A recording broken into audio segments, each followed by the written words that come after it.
whoa, she looks guilty as hell. And then I'm looking at it and I'm saying, did you really say that? Mm-hmm.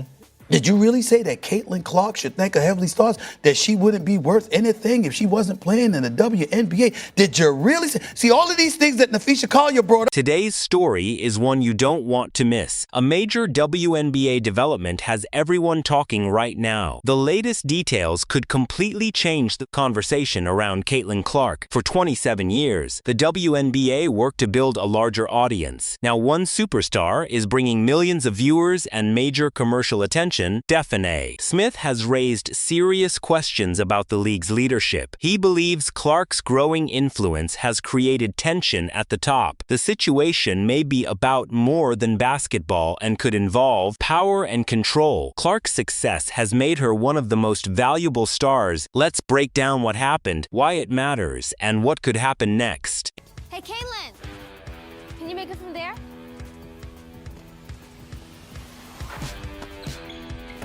Hey, Caitlin, how about from here? Come on, guys. Yeah, she can't make it from there. No chance. Caitlin, conmigo, let. You got it. I'm not even gonna ask. Hey, Caitlin, from here might be impressive. Am I right? Whatever, Chet. From right here. From there. Is this one of the biggest examples of self-sabotage in sports? Or has WNBA leadership simply mishandled Caitlin Clark's growing popularity? A new commercial featuring Clark and the Indiana Fever has sparked attention. At first, the advertisement seemed like a normal campaign for a major star, but commentary surrounding the situation suggests the reaction behind the scenes was very different. Stephen A. Smith has described serious frustration coming from league leadership that has created questions about Clark's relationship with the WNBA. Fans are now wondering why a successful commercial would create controversy. The situation has quickly become bigger than the advertisement itself, and many people want to know what is really happening behind closed doors. Let me clarify first, because it's proxy season, right? No CEO do you just put the base pay in there. You put their bonus, you put their stock options, you put everything. Caitlin has the ability to make up to $500,000 just in WNBA wages this year. So, of course, they're just looking at a base which is collectively bargained. And actually, it's low because she's the number one pick. She'll make a little more than that. But she also has millions and millions of dollars of endorsements. She's actually, because she declared to become pro, her endorsements are higher in dollar value.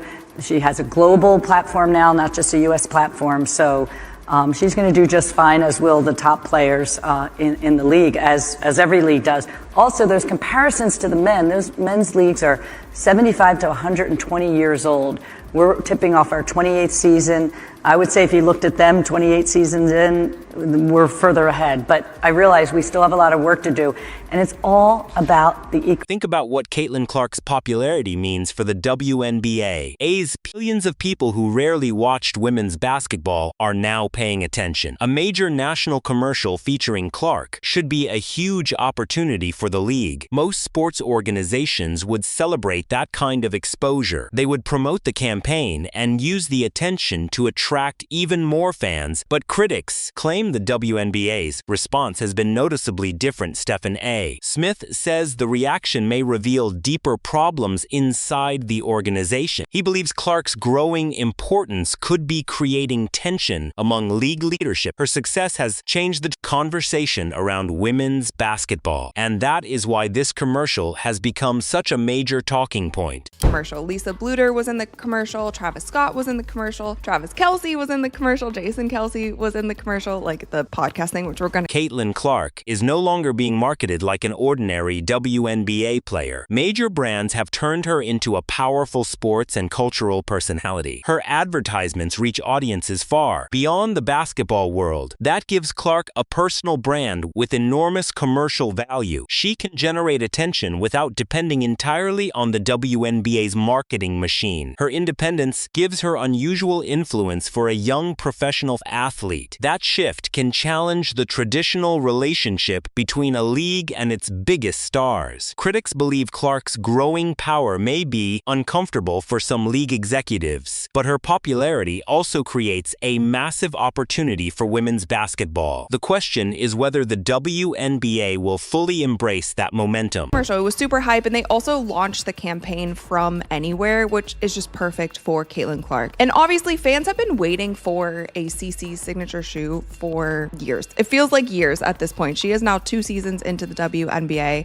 and we've gotten the signature logo, and we've also gotten some merch, but that signature shoe is what everybody is on the edge of their seat for. And she recently went on New Heights once again to talk about her signature shoe, and she talked about the new technology that will be going into this. This commercial is a huge win for Caitlin Clark and her fans. But for WNBA leadership, it represents something much bigger. The advertisement was created outside the league's direct control. That means the WNBA didn't control the story or the creative direction. Clark is building a brand that can stand on its own. She has her own audience, her own influence, and her own commercial power. That gives her a level of independence most players simply don't have. Stephen A. Smith argues that this independence may be creating tension. Traditionally, leagues control much of the exposure surrounding their stars, but Clark has managed to build enormous attention beyond the WNBA. Her off-court success has become almost as important as her basketball career, and every major advertisement reminds fans just how powerful her brand has become. The timing of this commercial also made the situation more interesting. The league often promotes the idea that every player contributes to its success, but one short commercial can suddenly shift the spotlight entirely toward Clark. Millions of viewers are reminded that she is a major attraction by herself. That creates a difficult comparison for the league's own marketing efforts. Clark's luxury brand partnerships can sometimes look bigger than official WNBA campaigns, and that difference can make the league's marketing strategy look outdated. The WNBA spent decades trying to build mainstream attention. Now Clark is attracting that attention at an incredible speed. Stephen A. Smith believes leadership should embrace that momentum instead of resisting it, because Clark's success can bring more viewers, sponsors, and money to the entire league. The real question is whether the WNBA will use her popularity to grow even further, or whether tension over her independence could become a problem for everyone involved.